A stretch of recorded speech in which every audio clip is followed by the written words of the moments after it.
it's Marley from the Energy Boutique with your energy forecast for Wednesday, September 15th. So the moon is going to be in Capricorn all day. Again, typically we're a little bit heavy, we're a little bit weighted, we're a little bit on the fence of having to fight negative Nancy, we're a little bit somber, we're a little bit concentrated on what needs to be done. Where can we be productive? And after yesterday, I know that was a little bit lengthy of an energy forecast yesterday, but when the cosmos is that busy, we have to understand that there's so much going on in the realm of the cosmos, in our physical realms, and mostly in our inner realms as well. So after such a busy day yesterday, we're going to slow things down just a tad here today. There are 9 different cosmic events taking place today, and 8 of them involve this beautiful moon in Capricorn. So the moon right out of the gate is going to make a very positive aspect with Neptune. So Neptune is retrograde in Pisces, really illuminating for us our intuition, our dreams, our vision. Yes, we can tend to kind of go on the extreme side of that and find ourselves in a fantasy realm that is unrealistic, that is a little bit, deceptive and a lot elusive to what is actually true. But the moon in Capricorn right now just wants to kind of allow us to get into a space to dream, to fantasize, even though, the moon in Capricorn would rather stick in the present moment of what is. We are giving ourselves permission to float away just a tad, to think about where it is that we want to pour our energy into in order to see some things come to life. And so the moon in Capricorn, especially making this harmonious aspect with Neptune, is really going to allow us to be a little bit imaginative, to float off into la la land, and then come back into our physical bodies and recognize what has to be done. What can we do? What do we have control over right now that we can make a difference about here in the present moment, aligning ourselves with the futuristic dream and vision that we are trying to manifest? This bodes very well for us because the moon in Capricorn makes another beautiful aspect with the true node. The true node, of course, is asking us to align with the path moving forward. And as we've been kind of discussing, the moon in Capricorn would rather stay in the present moment. So the fact that we are making some harmonious aspects first with Neptune, giving us permission to dream a bigger dream, to move into fantasy land, to align with our higher selves and our intuition, to pull in from the cosmos, from the etheric realm of what it is that we want for ourselves so that we can take control over it in the present moment. Now, the moon in Capricorn is like, you know what? We're already in la la land. Let me think about the future.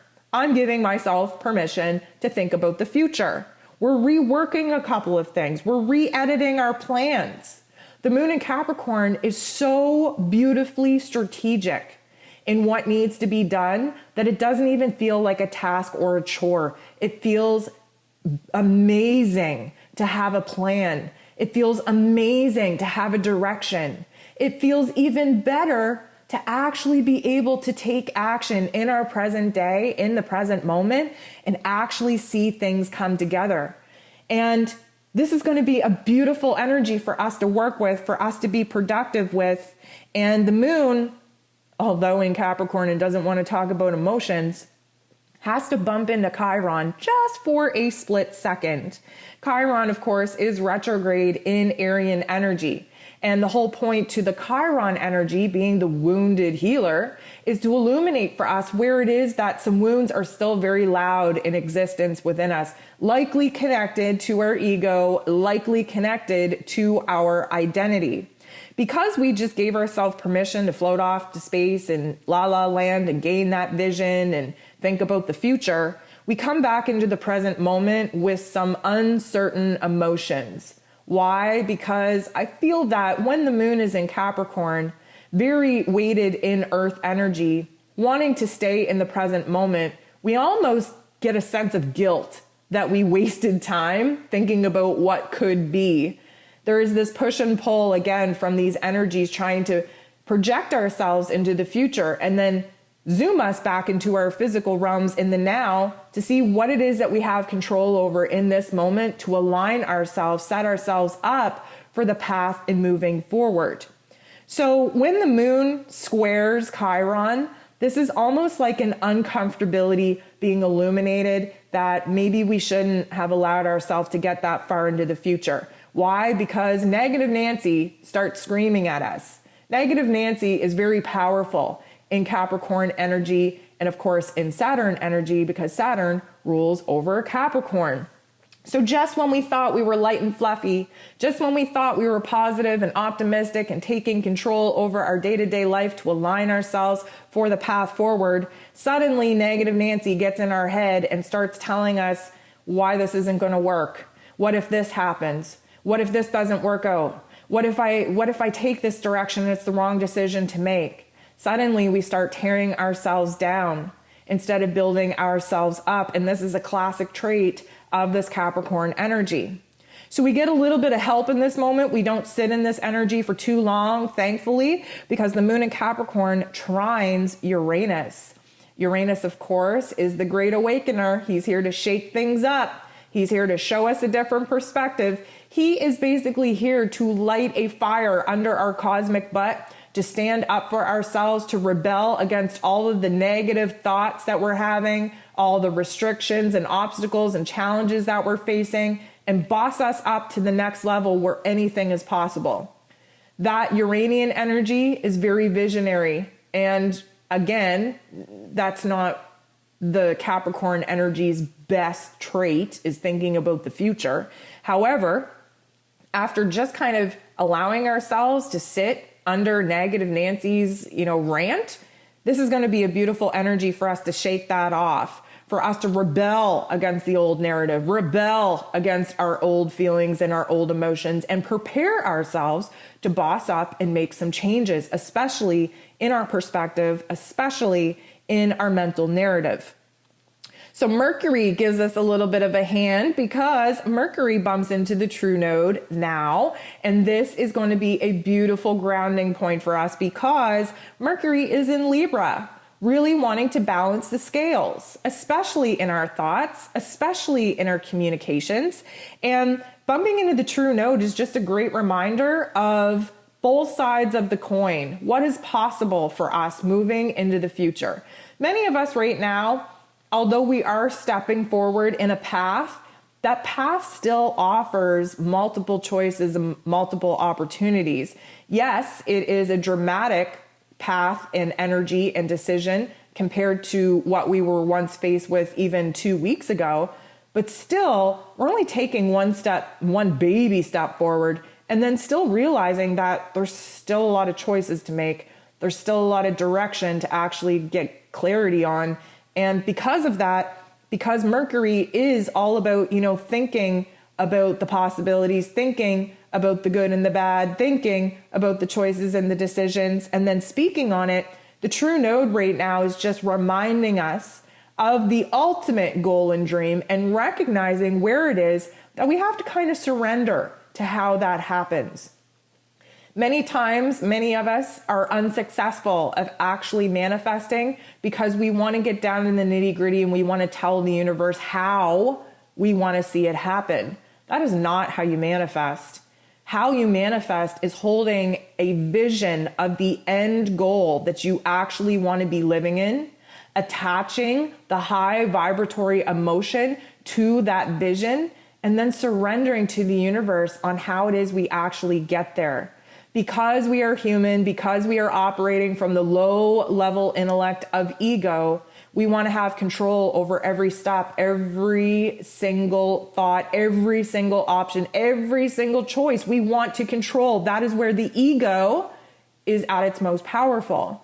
What we have to understand is that the universe has a bigger, greater plan for us. Sometimes we actually create blockages for ourselves because we want to clearly define how we want to see our dream and vision actually manifest.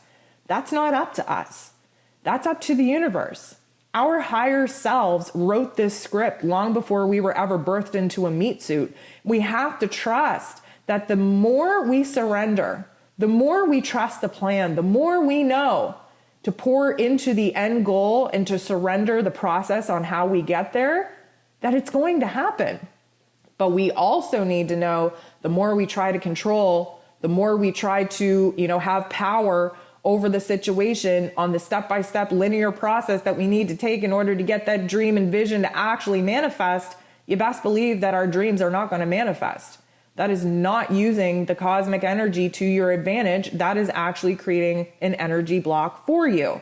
So we have to surrender at this point, and Mercury bumping into the true node is going to put us in a situation where we finally see where it is that we're blocking ourselves and where it is that we need to surrender to the process. The moon in Capricorn is going to bump into Venus. And this is actually a good aspect. Like I mentioned, Capricorn energy, Scorpio energy tends to work very well together. The moon, of course, wants to focus on our emotions, and Venus wants us to focus on our wants, needs, and desires, not only for our relationships, but for ourselves independently. This is kind of where we get a little bit of a boost in our self-worth and our self-confidence. We kind of start clearly defining what isn't working so that we can figure out a resolution to some of the problems that we're currently facing. But the moon being in Capricorn and of course Venus being in Scorpio, this is a little bit of a blending of energies between debating the dark versus the light, the pros versus the cons. Capricorn energy is, again, a little bit on the negative frequency, the negative narrative, negative Nancy, Betty the bully, Debbie the downer, right? And Venus in Scorpio, she is just overwhelmed with emotion. Now, this isn't necessarily a bad thing because, as you know, when you're happy and when you're excited, that is a good, overwhelming energy to be in. But right now, Venus in Scorpio is just trying to unearth some of the darker parts of why it is that we're not feeling the best, why it is that we don't love ourselves, why it is that we are struggling in relationships, where it is that our finances have got out of hand, and where it is that we're really not sure on what the actual future holds for us right now, especially with considering the relationship drama that we're currently going through. So we get a little bit of help because the moon in Capricorn bumps back into the true node. The true node, of course, is trying to pull us forward. The moon in Capricorn just wants to stand still. The true node wants us to have a good reminder of why it is that we're fighting, why it is that we're pushing through, what it is that we're actually trying to manifest. And the moon in Capricorn is just wanting to stay in this present moment, to take action, to put hands on things tangibly that we have control over, because we're recognizing at this particular point in time, we don't have control over the future. We can't make things happen in the future, but we can make things happen in the now. The moon goes ahead and squares Mercury. Now, this isn't going to be a good energy. This is kind of where we're losing steam in the day, where we're losing control of the narrative, where we're losing that powerful feeling that Capricorn energy really needs to stand in. And the moon squaring Mercury right now is likely going to put us in a situation where the negative and lower vibrational frequencies have us insecure, have us uncertain, have us a little bit unstable, not only in our emotions, but in our thoughts. And likely we will get into a conversation, especially in a personal relationship, where we speak out and project a lot of these not so nice thoughts and feelings onto whoever is involved in this situation at this time. Now, I'm not going to say that this is totally avoidable because, we're in the time right now where we have to kind of get a little bit of rough energy, heated energy, confrontational energy going on in our lives in order to strip away the masks of who it is that we are and who it is that we're sharing our lives with, and expose the wounds in order for us to have an attempt to heal them. So what I will say is just be mindful of the not so nice thoughts and feelings that are coming up in you. And I'm not even going to say bite your tongue about it, because again, as we've kind of been exploring, this is a time to speak our truth, regardless of whether it hurts other people's feelings or puts us in an unsettled position to not know where the other person is coming from, but it has to happen. And Mercury, especially being in Libra, slowing down right now, again, preparing to go retrograde at the end of this month, is kind of bringing stuff up from the past that we really just don't even want to talk about, that's really going to get us down, that's really going to put us in a depressive funk. We really just don't even, we shouldn't want to do this, but unfortunately the energies is kind of pushing us to hash out the past in order for us to expose the wounds of the present, in order for us to heal those energies to move on in the future. We get a little bit of help here because the moon in Capricorn is going to sextile, good energy, with Neptune. Neptune is our intuition. It is our higher self. It is our dreams. It is the illusions around our dreams, but it is also healing energies. And because I feel that we really will be presented an opportunity to kind of harm each other with our words, I feel like this is the perfect aspect for us to expose our vulnerabilities, for us to be overly sensitive, hypersensitive in our emotions, for us to be triggered in such a way that really overwhelms us with emotion, which again, the moon in Capricorn wants no part in. However, it is absolutely necessary at this particular point in time to heal at an accelerated rate. We have a lot of beautiful energies working with us right now to strip us down to our most vulnerable, authentic selves in order for us to see where it is that we've been lying to ourselves. We thought we were healed. We thought we were over it. We thought that we had a strong enough exterior that we weren't going to let other people's words, thoughts, and opinions hurt us. And for the most part, we are being exposed to the fact that we are not as Teflon Don as we would like. Words hurt. Hashing out the past hurts. Ripping each other's wounds hurt. And you know what? It has to hurt in order for us to heal.